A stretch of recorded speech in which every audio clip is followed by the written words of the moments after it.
তো অনেকভাবে খেয়েছেন, একবার এই বিরিয়ানিটা রান্না করে খেয়ে দেখুন, এর স্বাদ কখনোই আপনারা ভুলতে পারবেন না। এতটাই সুস্বাদু এই বিরিয়ানিটা খেতে। তাহলে চলুন আপনাদের সাথে এই বিরিয়ানির রেসিপিটা শেয়ার করি। তার আগে এই রেসিপিটা শেয়ার করার আগে প্রতিবারের মতো আবারও বলছি, যারা আমার চ্যানেলে নতুন আছেন প্লিজ চ্যানেলটা সাবস্ক্রাইব করে পাশে থাকা বেল আইকনে ক্লিক করে দিন। তাহলে যখনই আমার নতুন নতুন ভিডিও আপলোড দেবো সবার আগে পৌঁছে যাবে আপনাদের কাছে। এবার তাহলে চলুন আমি রেসিপিটা শেয়ার করছি। এখানে আমি প্রথমে নিয়েছি 1 কেজি চিকেন। এবার ওর মধ্যে দিয়ে দেব স্বাদ অনুযায়ী নুনটা আপনারা আপনাদের পছন্দ মতো ব্যবহার করবেন। আমি একে একে সব মশলাগুলো দিয়ে দিচ্ছি। এবার দিয়ে দিচ্ছি আমি এখানে হলুদের গুঁড়ো 1 টেবিল চামচ। আমি প্রতিটা পরিমাণ আর এখানে লিখেও দিচ্ছি, আপনারা এখানেও চেক করে নিতে পারেন। এবার দিয়ে দিচ্ছি 1 টেবিল চামচ রসুনের পেস্ট। এবার আমি দিয়ে দেব 1.5 চা চামচ দিয়ে দিচ্ছি আদা বাটা। এখানে আদা বাটা 1 চামচ আর হাফ চামচ আমি দিয়েছি। এবার দিয়ে দিচ্ছি ধনের গুঁড়ো, জিরের গুঁড়ো আর গোলমরিচ গুঁড়ো। এখানে গোলমরিচ গুঁড়ো নিয়েছি 1 টেবিল চামচ আর ধনের গুঁড়ো, জিরে গুঁড়ো হাফ চা চামচ করে আমি নিয়েছি। আর দিয়ে দিচ্ছি এখানে 1 চা চামচ গরম মশলার পাউডার। আর দিয়ে দিচ্ছি এখানে তন্দুরি মশলা দিয়েছি আমি 1 টেবিল চামচ, যেহেতু 1 কেজি পরিমাণে চিকেন নিয়েছি সেই হিসেবে। আর দিয়ে দিচ্ছি হাফ কাপ পেঁয়াজ বেরেস্তা পেস্ট। এখানে কিন্তু কাঁচা পেঁয়াজ ব্যবহার করা যাবে না, অবশ্যই পেঁয়াজটাকে বেরেস্তা করে তারপরে পেস্ট করে নিতে হবে। আর দিয়ে দিচ্ছি আমি লঙ্কার গুঁড়ো 1 টেবিল চামচ। এখানে কিন্তু কাঁচা লঙ্কা আমি ব্যবহার করব না। আর দিয়ে দিচ্ছি টক দই 200 গ্রাম। এবার এই সমস্ত মশলাগুলো দেওয়ার পরে আমি এই চিকেনটাকে মশলার সাথে ভালো করে মাখিয়ে নেব, কারণ এমনভাবে মাখাতে হবে যাতে প্রতিটা চিকেনের গায়ে মশলাটা ভালোভাবে লেগে যায়। এবার আমার এই চিকেনটা মাখানো হয়ে গেলে দেখুন চিকেনটা পুরোপুরি ভালো করে মাখানো হয়ে গেছে। আবার এই চিকেনটাকে আমি 1 ঘন্টার জন্য রেস্টে রেখে দেব। 1 ঘন্টা পর ফিরে আসলাম। এখানে আমি দিয়ে দিয়েছি বাটার। এই কড়াইতে আমি আগে পেঁয়াজটা বেরেস্তা করে নিয়েছিলাম। এখানে আমি কোনো তেল ব্যবহার করব না।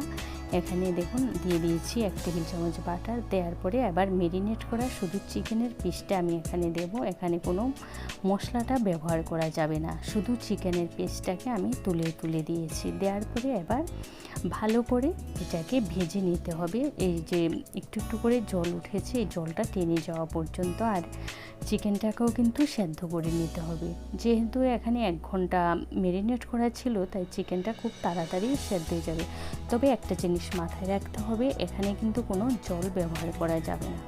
আর চিকেনটা এমনভাবে ভাজতে হবে যেন একদম ড্রাই না হয়ে যায়, কারণ তন্দুরি চিকেন আমরা যেমন একটু পোড়া পোড়া করি সেটা কিন্তু এখানে করা যাবে না, তাহলে চিকেনটা স্টিকি হয়ে যাবে। আর চিকেনটা এমনভাবে ভাজতে হবে যেন চিকেনটা একটু সফট থাকে। এই যে দেখুন আমি চিকেনটা এমন করে ভেজে নিয়েছি। এই যে দেখতেই পাচ্ছেন একটু হালকা হালকা লাল কালারটা এসেছে। এবার আমি চিকেনটাকে তুলে নিচ্ছি। এই সমস্ত চিকেনটাই আমি তুলে নেব। আর আপনারা দেখতেই পাচ্ছেন আমি কোনো মশলাটা এখানে দিইনি। এবার এই চিকেনের যে মশলাটা ছিল এই মশলাটা আমি সেই একই কড়াতে দিয়ে দিয়েছি। আর কোনো বাটার আমি ব্যবহার করিনি, কারণ এই রান্নাটায় একদমই কম বাটার লাগে আর খেতে অসাধারণ হয়। এবার মশলাটাকে আমি ভালো করে কষিয়ে নেব, কিন্তু কোনো জল ব্যবহার করব না। আপনারা এই বিরিয়ানিটা তৈরি করার সময় একটা জিনিস খেয়াল রাখবেন যে এখানে কোনো জল আমরা ব্যবহার করব না। এবার এই ভেজে রাখা চিকেনগুলো দিয়ে আমি ভালো করে মশলার সাথে মিশিয়ে নেব। এমনভাবে মিশিয়ে নিতে হবে যেন সমস্ত চিকেনের গায়ে মশলাটা লেগে যায়। এটা ব্যাস এভাবে মিশিয়ে নেওয়ার পর মাত্র 5 মিনিট রেখে দিলে মাংসটা রান্না হয়ে যায়। যে আমি ঢেকে 5 মিনিটের মতো রেখে দিয়েছি। এই যে সমস্ত গ্রেভিটা টেনে গেছে আর উপরে তেলটাও ভেসে এসেছে। এবার আমি চিকেনটাকে নামিয়ে নেব।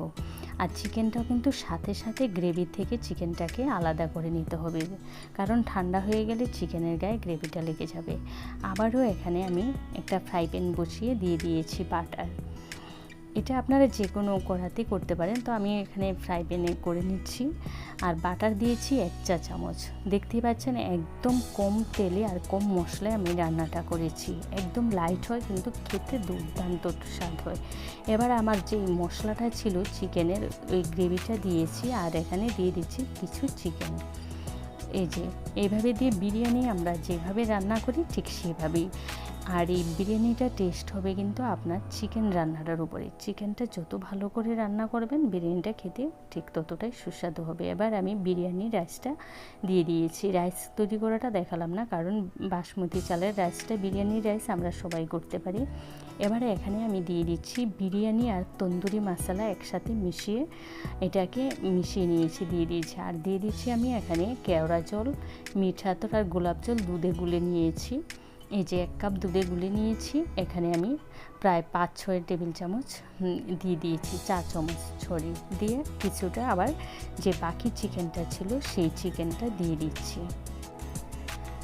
বাকি চিকেনটা দেওয়ার পরে আবার উপরে রাইস দিয়ে দিচ্ছি। মোট কথা আমরা যেভাবে বিরিয়ানি রান্না করি ঠিক সেভাবেই।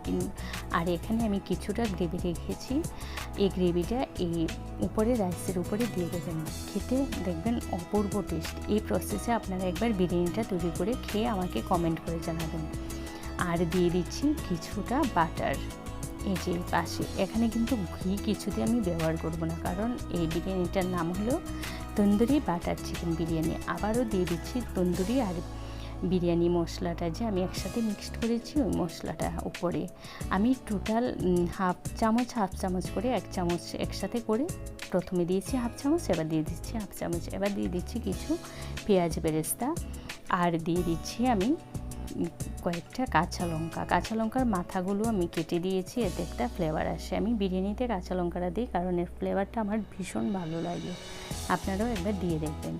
এবার দিয়ে দিচ্ছি আমি কিছু ধনেপাতা কুচি। অবশ্যই ধনেপাতাটা যদি হাতের কাছে থাকে দেওয়ার চেষ্টা করবেন আপনারা। আবারও বলছি এই প্রসেসে একবার তৈরি করে খেয়ে দেখুন। আবারও দিয়ে দিচ্ছি আমি কেওড়া জল, গোলাপ জল আর মিঠা আতর মেশানো দুধটা।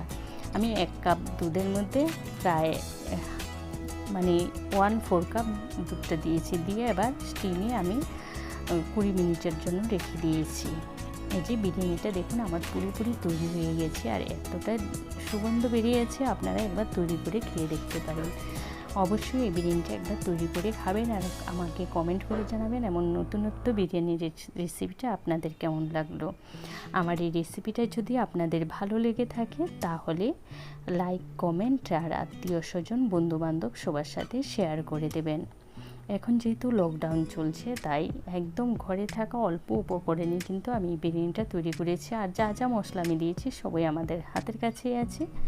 তাহলে ভালো থাকুন, সুস্থ থাকুন। আবারও দেখা হবে নতুন রেসিপির সাথে। ততক্ষণের জন্য টাটা।